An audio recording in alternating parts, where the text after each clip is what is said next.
3-point agenda to be placed as a discussion for the whole event today. The first one is the rationale. Why are we organizing Invest Goa?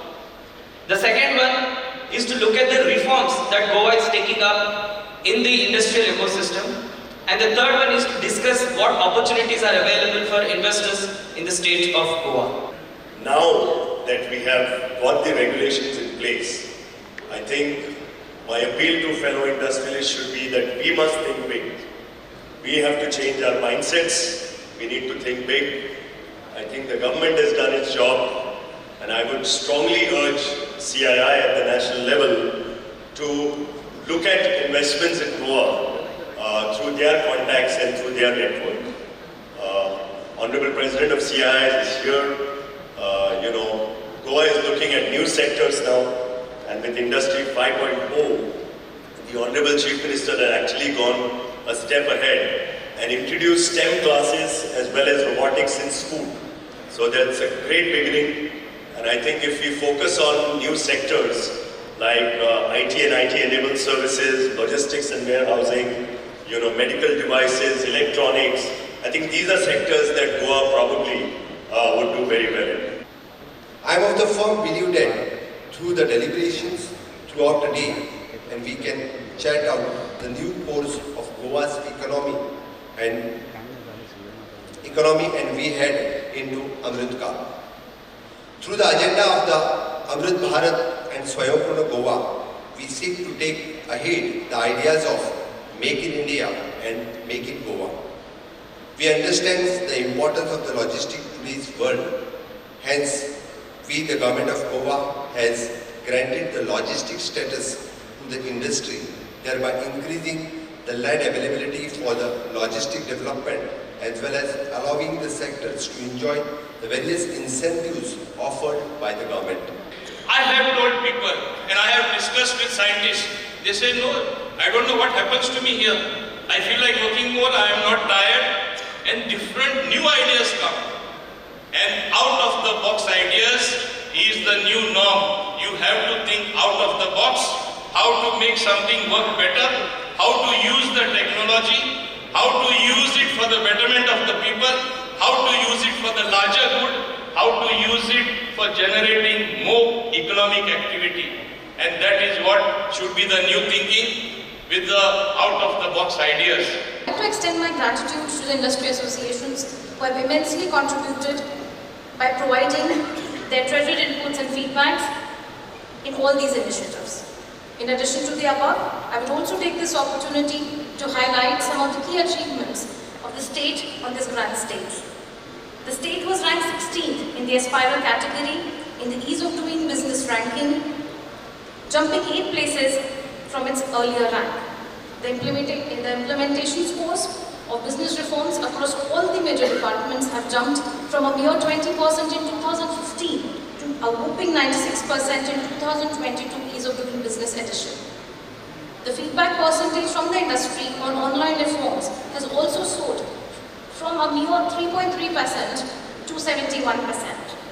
The state has undergone an astounding exercise to decriminalize 59 minor criminal provisions spread across 18 departments. The rationalization of compliances by reducing documentary requirements and increasing periodicity of licenses of various services under departments like Pollution and Control Board, Labour, Tourism, Excise, Revenue, Municipal, etc. has also been undertaken. Goa is definitely equipped, fully geared, not to be fully developed by 47 as the Honorable Chief Minister wanted from this place, but much before that. And I honestly believe that Goa can be, the development of Goa can be a model for other states to follow also. Having said that, in food processing, Goa has a lot of what you call USPs, and I'm very happy that in Latan Birsen, the government has set up 27 plots only for food processing. Goa is known for cashews and cashew processing. The kola chiri is known for the babikan, the pera, the sweets. But more importantly, I always urge my fellow industry friends to invest in food processing, because I definitely believe that food processing, when you invest, you create more environment, you create employment, you create inclusive growth, you ensure that the farmer gets double the income. You ensure food security for the nation. I believe and I am confident that we are going to have the next step.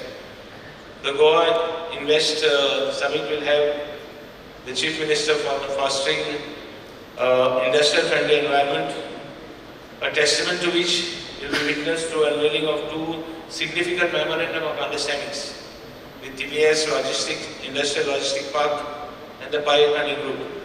Now all this focus, I believe that everybody looks at Goa as a tourism sector, as a tourism hub or a tourism industry. But I think we from the IDC and the whole state of Goa would like to change it and take it to an industrial revolution that will be the industry will also contribute. Industry as it is contributes to the GDP, to the state of Goa. And with this we will have the industry sector investing more than, or rather giving more returns to the state than the tourism sector. This will lie on, the entire responsibility will be that we have done our part and you will be doing your part and taking it to a different level. The Chief Minister has propelled a lot of, we have all this, what we have been, all the changes with what we have been doing, or rather we have done. It's all because of the vision of the Chief Minister and the Industrial Minister. All of us have been in link, in sync with the entire process. I want to give the good education to my children. First motive was that. Then later on, I think now this is not enough. I have to do much more, and I can do. And now today, we are in very prestigious industry in defense.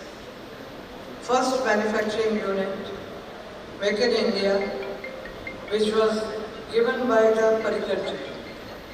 And it was his wish that we have to come to Goa and put up this unit. That is why we are in Goa.